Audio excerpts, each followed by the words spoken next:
आज की इस वीडियो से हम शुरू करने जा रहे हैं दिनकर जी के द्वारा रचित रश्मिरथी का पार्ट सेकंड। वीडियो सेकंड ये पहला ही सर्ग है जिसमें हमने चर्चा की थी कि कर्ण की जीवनी को हम पढ़ना शुरू करेंगे। तो इस सर्ग में चर्चा है कि कर्ण किस तरह लोगों की नज़रों से छिपा हुआ था, लेकिन सूरज को कोई कब तक दबा सकता है।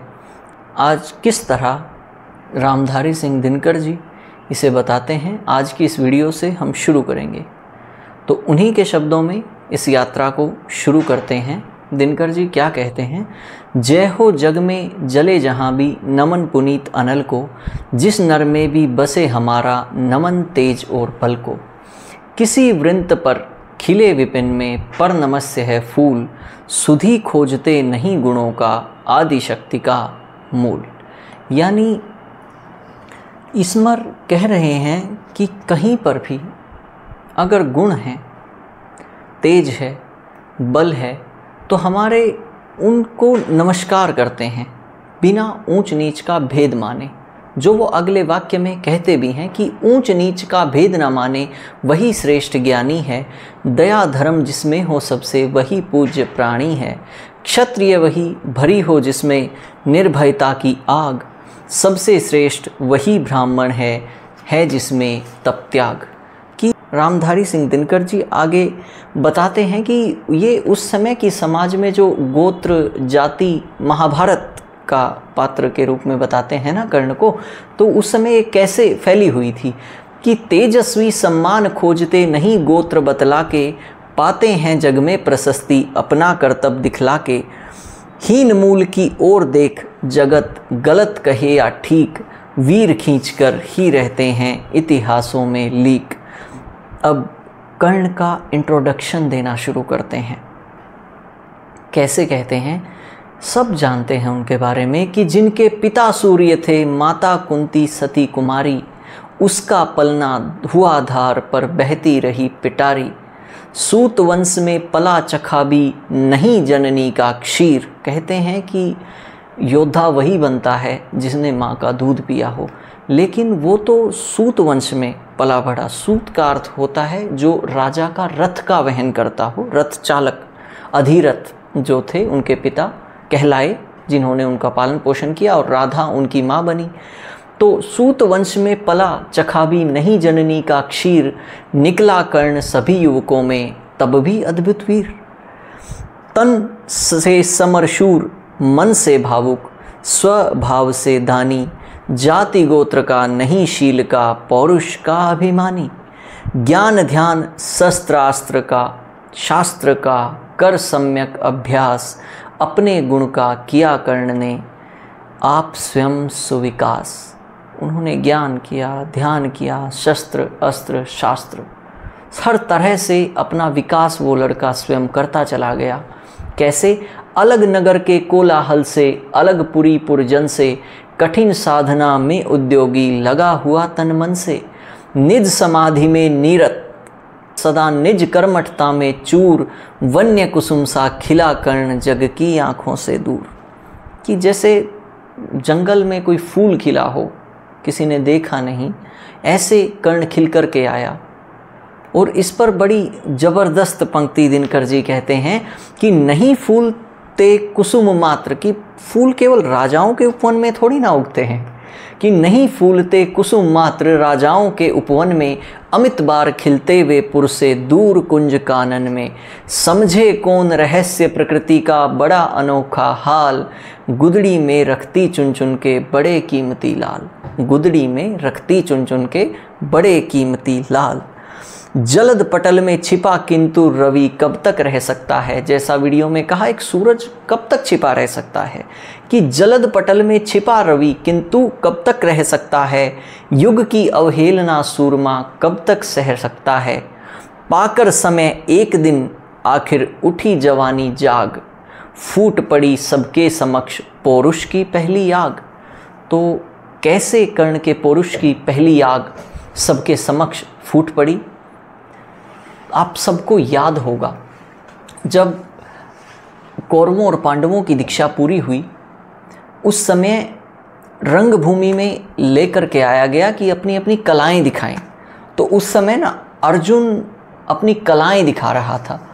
तो उसको कैसे लिखा कि जब रंगभूमि में अर्जुन था, जब समा अनोखा बांधे, बड़ा भीड़ भीतर से सहसा, कर्ण सरासन सांधे, धनुष बाण लेकर के पहुंचा।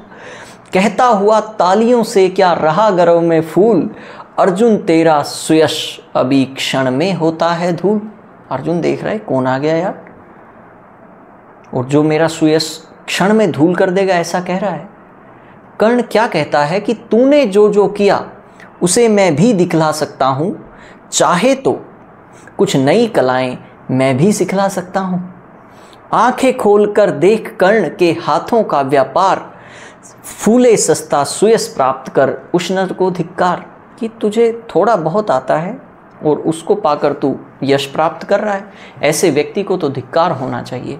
ऐसा कहकर कर्ण अपनी कलाएं दिखाने लगा कि इस प्रकार कह लगा दिखाने, कर्ण कलाएं रण की, सभा स्तब्ध रह गई, गई रह आंख टंगी जन जन की। सब देखते रह गए एकटक। मंत्र मुग्ध सा मौन चतुर्दिक, जन का पारावार, गूंज रही थी मात्र कर्ण की धनवा की टंकार। अब धनुष की टंकार अकेले अर्जुन की थोड़ी ना गूंजेगी, कर्ण की भी गूंजी। फिर कर्ण त्यों साधु साधु कह उठे सकल नर नारी। अब लोगों को तो टैलेंट की कद्र है ना। अब अर्जुन दिखा रहा था, अर्जुन की तालियां पड़ रही थी। अब कर्ण दिखा रहा है तो कर्ण को साधु साधु कह रहे हैं लोग। राजवंश के नेताओं पर पड़ी विपदा अति भारी। अब उनके परिवार का जो लोग था, अर्जुन उन्हीं के परिवार का था, वो फीका पड़ रहा था, कंफ्यूज हो गए, भाई ये तो गलत हुआ, ऐसा कैसे हो गया। तो राजवंश के जो नेता थे उस समय, उन पर विपदा भारी आन पड़ी। द्रोण, भीष्म, अर्जुन सब फीके, हो रहे सब उदास। एक निकला उन परिवार से, एक सुयोधन बढ़ा बोलते हुए वीर शाबाश। बोला कि जबरदस्त कर दिया, मजा आ गया है ना। ऐसे दुर्योधन निकल करके आया। फिर क्या कहने लगे कि द्वंद्व युद्ध के लिए पार्थ को फिर उसने ललकारा, अर्जुन को चुप ही रहने का गुरु ने किया इशारा। द्रोणाचार्य बोले शांत रहना, लड़ने मत लग जाना, पता नहीं क्या सीख के आया हो, कौन है ये जानते भी नहीं। तो इतने में कृपाचार्य बोल पड़े। कृपाचार्य ने कहा सुनो हे वीर युवक अनजान, भरत वंश अवतंस पांडु है कि अर्जुन है संतान। क्षत्रिय है यह राजपुत्र है, यूं ही नहीं लड़ेगा। है ना कि ये तो क्षत्रिय है, राजपुत्र है, ऐसे कैसे लड़ सकता है। जिस तिस से हाथापाई में कैसे कूद पड़ेगा। अर्जुन से लड़ना हो तो मत गहो सभा में मौन, नाम धाम कुछ कहो हे योद्धा, बताओ तुम जाति के कौन। अब जाति की जब बात आई, कर्ण सहम गए। क्या कहते हैं कि जाति हायरी जाति, कर्ण का हृदय क्षोभ से डोला। कुपित सूर्य की ओर देख वह वीर क्रोध से बोला, जाति जाति रटते जिनकी पूंजी केवल पाखंड, मैं क्या जानूं जाति, जाति हैं ये मेरे भुजदंड। कि तुम मेरे बाहुबल को चेक करो, जाति का क्या करोगे। आपने कह दिया कि ये किसी जैसे तैसे से नहीं कूद पड़ेगा, मैं जैसा तैसा तो नहीं हूं, है ना। तो कर्ण क्या कहता है कि ऊपर सिर पर कनक छत्र, भीतर काले के काले, नहीं शर्माते हैं जगत में ये जाति पूछने वाले। सूत पुत्र हूं मैं लेकिन थे पिता पार्थ के कौन, साहस हो तो कहो ग्लानि से रहन मत जाओ मौन। अब थोड़ा क्रुद्ध हुआ कर्ण, बोला ऐसे कैसे, तुम अपना बताओ। मस्तक ऊंचा किए जाति का नाम लिए चलते हो, पर अधर्म में शोषण के बल से सुख में पलते हो। कि तुम शोषण कर रहे हो और बड़े ऊंची जाति का नाम कह करके चलते हो, लेकिन अधम जातियों से थर थर कांपते तुम्हारे प्राण, छल से मांग लिया करते हो अंगूठे का दान। द्रोणाचार्य को बहुत बुरा लगा कि ये तो मुझे कह रहा है कि तुम्हें अगर जाति पूछनी है। कर्ण कहने लगा कि पूछो मेरी जाति, शक्ति हो तो मेरे भुजबल से, रवि समान दीपित ललाट से और कवच और कुंडल से। पढ़ो उसे जो झलक रहा है मुझ में तेज प्रकाश, पढ़ो उसे जो झलक रहा है मुझ में तेज प्रकाश, मेरे रोम रोम में अंकित है मेरा इतिहास। कि तुम, ये वही बात हो गई ना कि जाति न पूछो साध की, पूछ लीजिए ज्ञान, जैसा कहा आगे चल के मध्यकाल में। ऐसा ही कुछ कह तो नहीं सकते थे। उन्होंने कहा कि भी तुम मेरी जाति से क्या मतलब है, तुम मेरे तेज को देखो, तुम मेरे बाहुबल को देखो, तुम कवच कुंडल को देखो। कि ठीक है, अगर अर्जुन तुम कह रहे हो ये बड़ा राजपुत्र है, बड़ा क्षत्रिय है, कि अर्जुन बड़ा वीर क्षत्रिय है, तो आगे वह आवे, क्षत्रिय तव का तेज जरा मुझको भी तो दिखलावे। कि मैं देखना चाहता हूं कि कितना क्षत्रिय तो है। अभी छीन इस राजपुत्र के कर से तीर कमान, अपनी महाजाति का दूंगा मैं तुमको पहचान। कि मैं बता दूंगा कि मैं कितनी जानता हूं, कितना नहीं जानता। कृपाचार्य ने रुके नहीं, कृपाचार्य कहने लगे बेटा मैंने जो तुम्हें कहा वो समझ आया? बोला हाँ समझ गया। बोला तुम नहीं समझे। कृपाचार्य ने कहा वृथा तुम क्रुद्ध हुए जाते हो, साधारण सी बात उसे भी समझ नहीं पाते हो। राजपुत्र से लड़े बिना होता हो अगर अकाज, अर्जित करना तुम्हें चाहिए पहले कोई राज। कि मैं तुम्हें जाति की तो कह ही नहीं रहा, मैं तो तुम्हें ये कह रहा हूँ कि तुम्हें कुछ ना कुछ राजा होना चाहिए। तुम्हारा राजपुत्र नहीं हो तुम, तुम्हें पहले कोई राज अर्जित करना चाहिए। अपने आप पता चल जाएगा तुम में कितना क्या भरा हुआ है, तुम्हारे अंदर कितना तुम्हारा भुजदंड है, तो जाकर के कोई राज्य अर्जित करो, तब मान लेंगे कि तुम कुछ कर सकते हो। अब कर्ण एकदम कहाँ से लेकर के आए? कर्ण हत प्रभ हुआ तनिक, मन ही मन कुछ भरमाया, सहने सका अन्याय सुयोधन, बढ़कर आगे आया। अब दुर्योधन एकदम से जीवन बनकर आया। क्या बोला? बड़ा पाप है करना इस प्रकार अपमान, उस नर का जो दीप रहा हो सचमुच सूर्य समान। अब दुर्योधन ने काम की बात की कि यार ऐसे अपमान करना ठीक नहीं है। क्या कहता है दुर्योधन कि नदियों के मूल का पता है किसी को कि कहां से आई? कि मूल जानना बड़ा कठिन है नदियों का वीरों का, धनुष छोड़कर और गोत्र क्या होता रणधीरों का। कि जो रण में जाते हैं उसको तो धनुष चलाना आना चाहिए, और क्या गोत्र होता है उनका। दुर्योधन कहता है कि पाते हैं सम्मान तपोबल से भूतल पर शूर, जाति जाति का शोर मचाते केवल कायर क्रूर। अब कर्ण की आंखें थोड़ा चमकी कि कोई तो है जो बोला मेरे साथ मिलके, लेकिन जो होने वाला था उसका अंदाजा कर्ण को भी नहीं था। किसने देखा नहीं कर्ण जब निकल भीड़ से आया, अनायास आतंक एक संपूर्ण सभा पर छाया।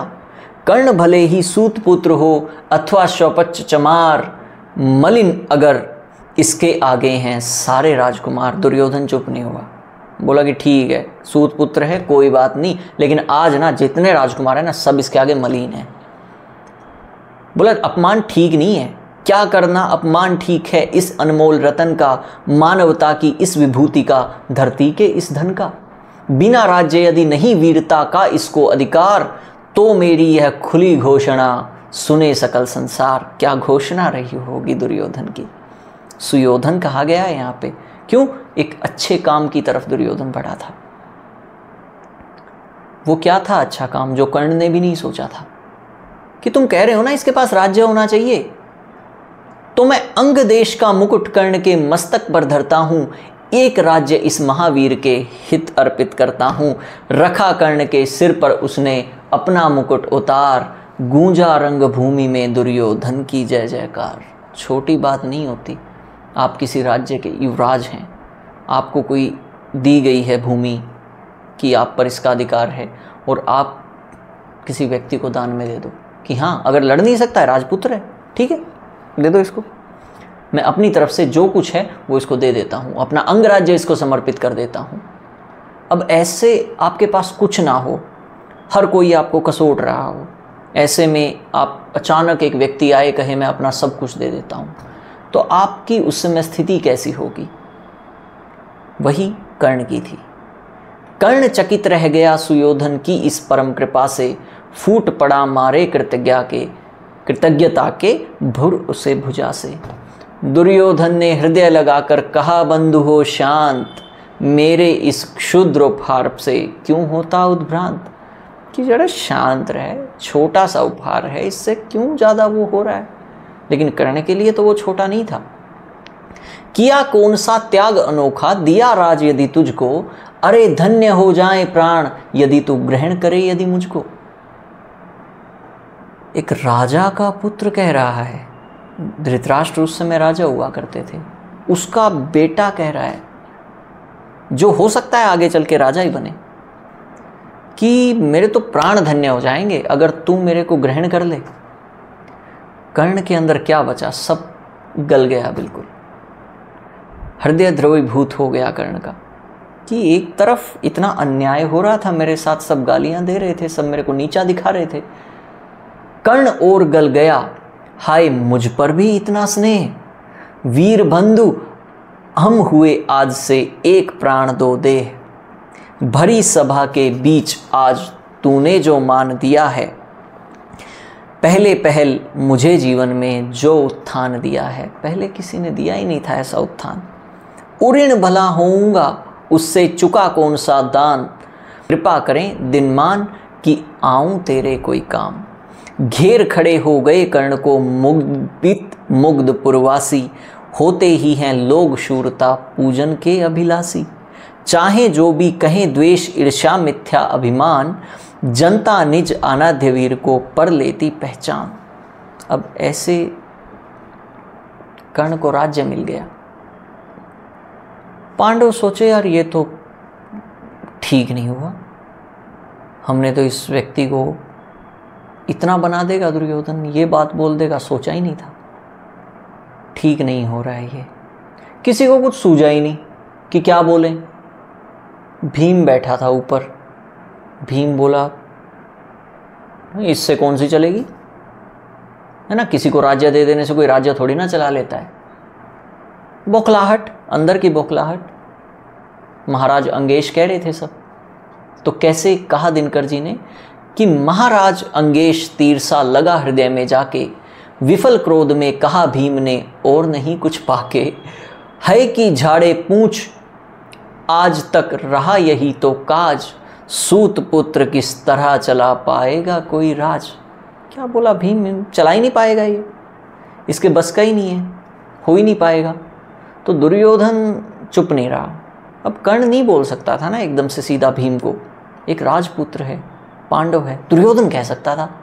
दुर्योधन ने कहा भीम झूठे बकबक करते हो, कहलाते धर्मज्ञ द्वेष का विश्वन में धरते हो।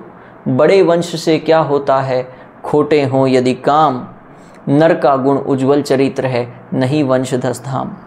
तो सब कृपाचार्य बीच में बोल पड़े, नहीं छी है क्या है, तुम लोगों में कोई शर्म नहीं बची, चलो घर को चलो, शाम होने आ गई है, अब तुम्हें आराम करना चाहिए। तो फिर होना क्या था, रंग भूमि से चले सभी पुरवासी मोद मनाते, कोई कर्ण कोई पार्थ का गुण आपस में गाते। कहते हुए पार्थ यह पहुँचा फिर राहु यह कौन, जगत में नहीं कोई अर्जुन प्रतिबल तेरा, टंगा रहा है इसी बात पर आज तक ध्यान मेरा। यानी तुम्हें ध्यान रखना चाहिए।